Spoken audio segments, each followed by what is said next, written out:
They thought this was a story about a loud neighbor, but that's not what really happened. I never touched him. I never threatened him. I never broke a single rule. And yet he disappeared. This isn't a story about noise.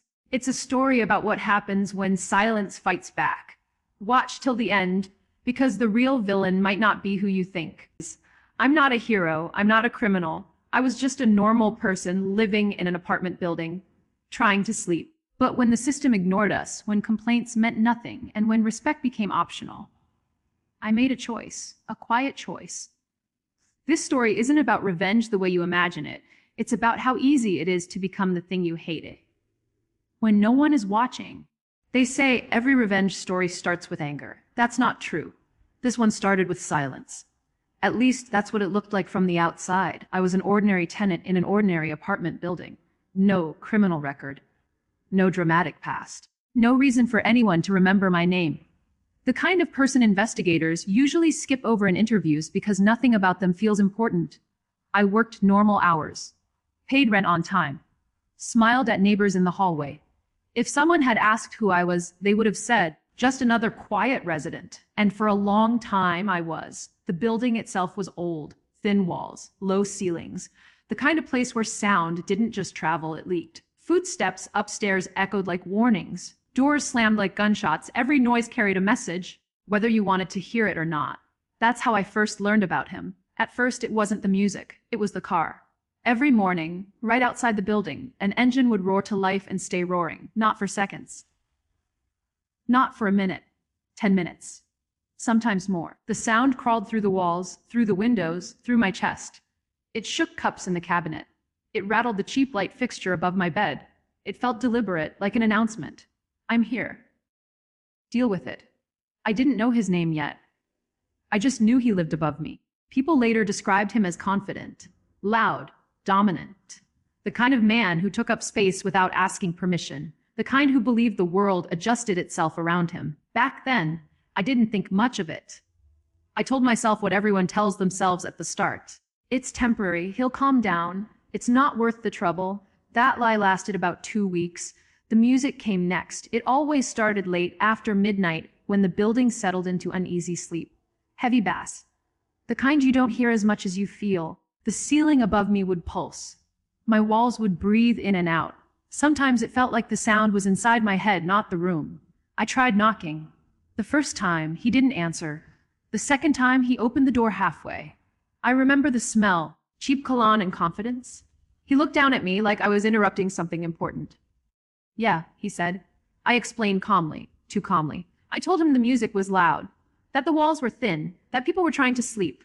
He smiled, not apologetic, not surprised, amused. I'll turn it down, he said. He didn't. The music got louder that night. That was the first time I felt it, that small twist in my stomach, the realization that this wasn't accidental. This wasn't ignorance. This was choice. Over the next few weeks, patterns emerged. The music always stopped just before noise complaint hours ended. The car idled longest when people were clearly awake. Doors slammed harder when others passed by. It was dominance disguised as normal behavior. We talked to the building manager. Others had complained too. The manager nodded, took notes, promised to look into it. Nothing changed. From the outside, it looked like a simple neighbor dispute. Loud guy, quiet building, frustrated tenants. But here's what no one noticed. I stopped complaining. I stopped knocking. I stopped reacting. And when people stop reacting, that's usually when investigators should start paying attention. Because silence isn't always surrender. Sometimes it's planning. I started paying attention to details instead. What time he left. What time he came back. When the music started. When it stopped. How long the car idled. How the sound traveled through the ceiling. I learned the building better than the manager ever had. I also learned something else, something important. He believed he was untouchable. That belief is dangerous. Not because it makes someone powerful, but because it makes them careless. By the time he noticed me again, I wasn't the quiet tenant anymore. I was just invisible. And that's the most dangerous position anyone can be in. If this were a police file, Chapter 2 would be titled, Subject Identification. This is the part where investigators stop talking about the victim and start looking at the person upstairs. By now, everyone in the building knew him. Not by name, by reputation. He was the loud one, the confident one, the guy who walked through shared spaces like they belonged to him. People called him an alpha male. He liked that word. You could tell. He dressed like attention was oxygen. Tight shirts, loud shoes, sunglasses indoors. When he walked down the hallway, his footsteps were heavy, intentional, like he wanted the floor to remember him. And then there was the car, a modified engine, deep, aggressive sound, the kind that doesn't just announce arrival, it demands recognition. Every morning, he'd start it and let it run. 10 minutes, sometimes more. He'd sit inside scrolling his phone while the engine screamed. Parents woke their kids. Night shift workers lost sleep. Elderly tenants complained quietly to each other. He never apologized. He never had to. From the outside, this still looked simple. A loud neighbor, a bad building manager, a familiar problem. But here's where the story twists. Because while everyone focused on what he was doing, no one asked why. I noticed something strange. He didn't act like someone unaware of others. He acted like someone who fed off reaction. When people complained, the noise increased.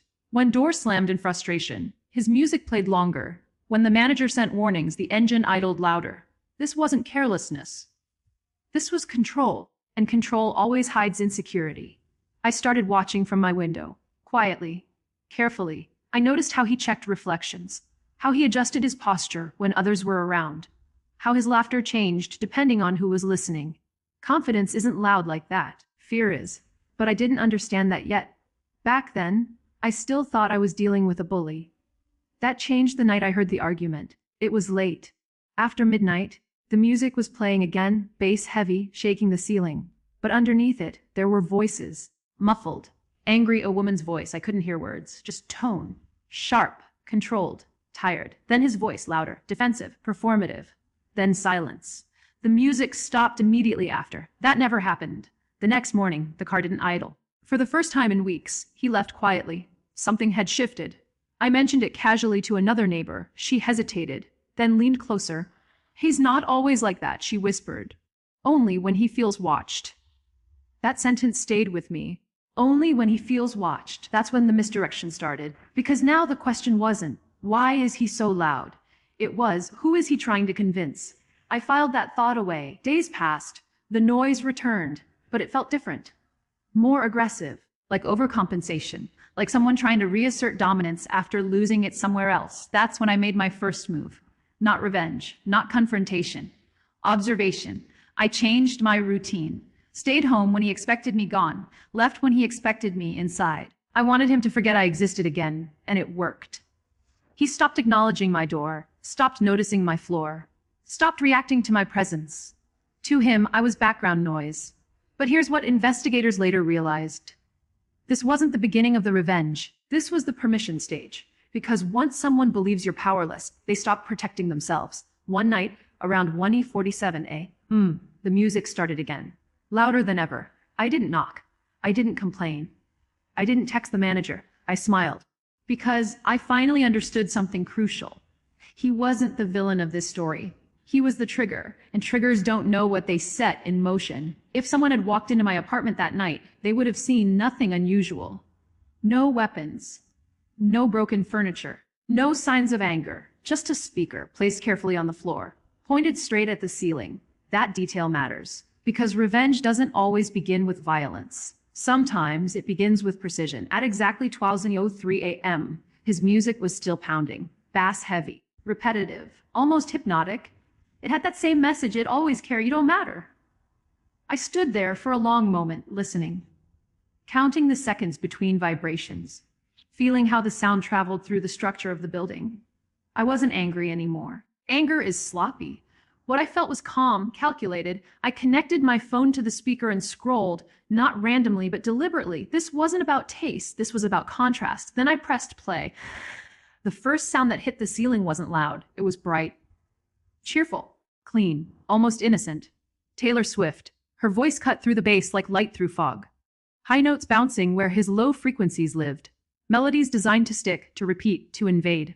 I didn't blast it. Not yet. I let it play at a level that was just loud enough to be noticed, but not enough to justify a complaint. That's the trick. If you go too far too fast, you become the villain. And I didn't want that, not yet. At first, nothing happened. His music continued, like he hadn't noticed. Then, silence, just for a second. Then his bass returned louder than before. I turned my volume up one notch, not aggressively, methodically. The song ended. Another began. Same artist, same tone, same relentless positivity. This wasn't random music. This was psychological pressure, because loud, aggressive people expect resistance. They prepare for anger, for confrontation, for shouting matches and threats. They do not prepare for joy, especially joy they can't control. By 26 a.m., his music stopped completely. Mine didn't. I lay on the couch, staring at the ceiling, listening to the sound climb upward. I imagined how it must feel up there, bright, cheerful melodies leaking into his space, touching places he didn't want touched. And here's the part no one expected. I wasn't trying to punish him. I was studying him. Would he knock? Would he complain? Would he escalate? He did none of it. Instead, I heard footsteps, heavy, fast, back and forth. That's when I knew. This wasn't about noise anymore. This was about identity. Because the music I chose wasn't just sound, it was symbolic. It challenged the version of himself he worked so hard to project, the tough guy, the dominant presence, the untouchable alpha, now forced to exist in a space filled with something he considered weak. Feminine, soft, unacceptable. At 30:11 a.m., the footsteps stopped. At 30:14 a.m., I did something else. I sprayed the hallway, not randomly. Strawberry pound cake from Bath & Body Works, sweet, strong, impossible to ignore. I sprayed just enough to linger, not enough to scream sabotage. The scent traveled upward, pulled by warm air currents and shared ventilation. Sound attacks the ears, scent attacks memory, and memory is where control really lives. The next morning, I waited. At 7:02 a.m., the car started. At 7:03 a.m., it shut off. No idling, no roaring dominance, just a door slam and hurried footsteps. From my window, I watched him walk to the car faster than usual, shoulders tight, jaw clenched. Sunglasses on, even though the sun wasn't fully up. He didn't look powerful. He looked exposed. That's when the misdirection deepened. Because from the outside, anyone watching would have said, he finally learned his lesson. But that wasn't true. Lessons are temporary. What I was doing was rewriting the environment. And environments change people whether they want to or not. That night, the building was quiet. No bass, no vibrations, no engine idling. Just silence. The kind that feels earned. But here's the twist investigators would later struggle with. I didn't stop. Because stopping would mean this was about him. And it never was. It was about proving something else. Something darker. Something far more personal. For a week, the building stayed quiet. Too quiet. Investigators always say that when chaos stops suddenly, it doesn't mean peace has returned. It usually means someone is waiting. From the outside, it looked like the problem had been solved. No late night music. No vibrating ceilings, no roaring engine in the morning. Neighbors smiled again.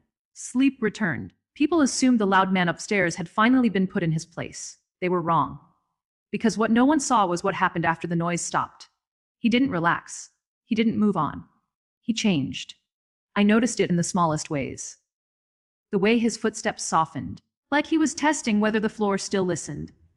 The way he paused before starting his car, as if expecting something to happen. The way his eyes scanned the hallway instead of his phone. Men like him don't accept loss easily. They look for a cause, a culprit, and eventually a mirror. One evening, I ran into him near the mailboxes. First time in weeks. He looked different up close, tired, sharper around the eyes. The confidence was still there, but it felt rehearsed now, like a mask worn too long. He nodded at me, just once, not friendly, not hostile, evaluating. That's when I realized something unsettling. He didn't know it was me, not for sure, and that uncertainty was eating him alive. Because bullies need a target. Without one, their aggression turns inward. That night, I heard him arguing again. Same woman, same tired tone. But this time, his voice wasn't loud. It was desperate. He kept saying the same thing over and over. Someone's messing with me. That sentence hit differently, because now the story had flipped. From the outside, I looked like a quiet tenant who had suffered. From his perspective, he was being hunted. That's when I understood the real power of what I'd started. I wasn't just responding to noise. I had introduced paranoia. And paranoia doesn't need proof. It feeds on imagination. I escalated carefully. Not louder, not angrier. Smarter. I changed the songs, but not the artist. I let them play softly during the day, just loud enough to be heard through vents, like a ghost of a melody. Familiar. Inescapable. Sometimes I played nothing at all. Silence can be louder than sound when someone expects noise. I stopped using the hallway spray, but I placed scented dryer sheets near my door, letting the warmth do the work naturally. Everything looked accidental. That's important. Because revenge that looks intentional invites retaliation. Revenge that looks like coincidence destroys credibility. And then came the complaint. Not from me. From him. He went to the building manager, claiming someone was harassing him, targeting him, trying to provoke him. The manager listened politely, took notes, did nothing. The same way they had done for us. That symmetry mattered. Because now, for the first time, he was experiencing the system from the other side. Powerless, dismissed, unbelieved. And here's the darkest twist so far. I started feeling justified. That should scare you. Because that's the moment revenge stops being a reaction and becomes an identity. I wasn't trying to teach him a lesson anymore. I was testing how far someone could be pushed without breaking any rules. How much psychological pressure could be applied while staying invisible. How easily a man who once controlled the building could be reduced to whispers and glances. One night, around 11 p.m., I heard a knock on my door. I didn't open it. I knew it was him. I could hear his breathing through the wood. Heavy, controlled, like he was rehearsing what to say. After a minute, he walked away. The next morning, he was gone. Not just quiet. Gone. Car missing. Apartment empty. No forwarding address. People said he moved out suddenly. Work transfer. Personal issues. No one asked questions. No one ever does. The building returned to normal. But here's where the documentary tone shifts. Because if this story ended here, it would be simple. Too simple. The truth is, this wasn't the end. It was the point of no return. Because once you realize how easy it is to break someone without touching them, you can't unknow that. After he left, everyone slept better. That's how most people remember it. The building became calm. Predictable. Normal again. No late night bass. No shaking ceilings. No roaring engine at sunrise. The manager even sent out a generic email about improved community living. Case closed. That's what it looked like. But investigators don't trust quiet endings. Because silence doesn't erase what happened. It preserves it. At first, I enjoyed the peace. I told myself that was the goal all along. That this had been about fairness, balance, teaching someone how it feels to be powerless. That's the story I repeated in my head. The problem was the silence didn't feel empty. It felt occupied. I started noticing things I hadn't before. How easily my routines bent around small decisions. How naturally I calculated sound, timing, reaction. How often I caught myself listening, not for noise, but for response. I hadn't just changed him. I had changed me. Weeks passed, then months. A new tenant moved into the apartment above mine. Quieter, polite, normal. The kind of neighbor you forget exists. And that's when the final twist revealed itself. One night, the new tenant apologized to me in the hallway. For the noise earlier, he said. I didn't realize footsteps carried so much. I smiled. Said it was fine. But inside, something clicked. He hadn't been loud. Not at all. I had been listening for it. That's when I understood the truth investigators eventually reached. This story was never about a loud neighbor. It was about permission. The first man didn't turn me into something new. He gave me proof of what was already possible. Proof that control doesn't require authority. Proof that revenge doesn't need confrontation. Proof that the line between justice and cruelty is thinner than anyone wants to admit. I never touched him, never threatened him, never broke a rule. And yet I erased him from the building. People ask whether he deserved it. That's the wrong question. The real question is this. Why did it feel so easy? Because once you learn how to hurt someone invisibly, the world stops looking the same. Every sound becomes a lever. Every habit becomes a weakness. Every silence becomes a weapon waiting to be used. I still live in that apartment. I'm still the quiet tenant. Still polite, still forgettable. And sometimes late at night, when the building is perfectly still, I hear something that isn't there. Bass. Footsteps. An engine idling. Not because it returned, but because part of me is waiting for an excuse. That's the part no one wants to talk about. The loud man upstairs left. But the silence he created. It stayed. And it's listening.